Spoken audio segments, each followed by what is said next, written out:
یہ جو طوفان تھا، طوفان نوح جو ہم کہتے ہیں، یہ مقامی تھا یا عالمگیر تھا؟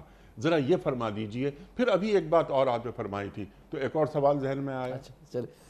وہ یہ کہ کیا نوح علیہ السلام نے تمام روئے ارض تک اللہ کا پیغام پہنچا دیا تھا کہ اگر یہ طوفان نوح یہ عالمگیر تھا تو کہ ہر جگہ تک پہنچ گئی تھی بات؟ پھر یہ کشتی، یہ کوہ جودی معلوم ہوتا ہے کہ وہاں پر یعنی قرآن بھی فرما رہا ہے، اور یہاں جو آثار قدیمہ کے جو لوگ ہیں وہ بھی اس بات کی تصدیق کرتے ہیں. ارشاد.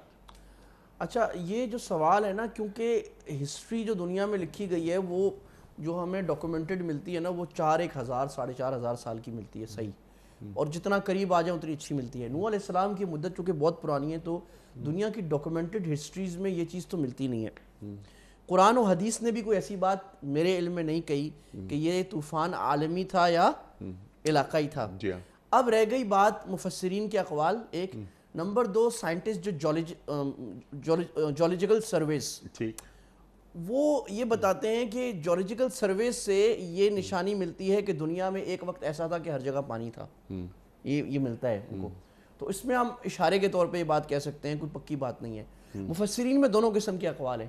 بعض مفسرین تو بات ہی نہیں کی اس پہ. جنہوں نے بات کی ہے ان کے بعض کا خیال ہے کہ نہیں، کیونکہ ہر نبی جو ہے، کوئی نبی عالمگیر نہیں آیا اللہ کے نبی صلی اللہ علیہ وسلم کے علاوہ. ہر نبی علاقائی تھا. یہ ہمارے نبی کا امتیاز ہے کہ آپ رحمت للعالمین تھے. لہٰذا نوح علیہ السلام ایک خاص علاقے کے لیے آئے تھے. یہ طوفان بھی اسی علاقے میں تھا، اور وہ طوفان جب ختم ہوا تو وہ کشتی رک گئی.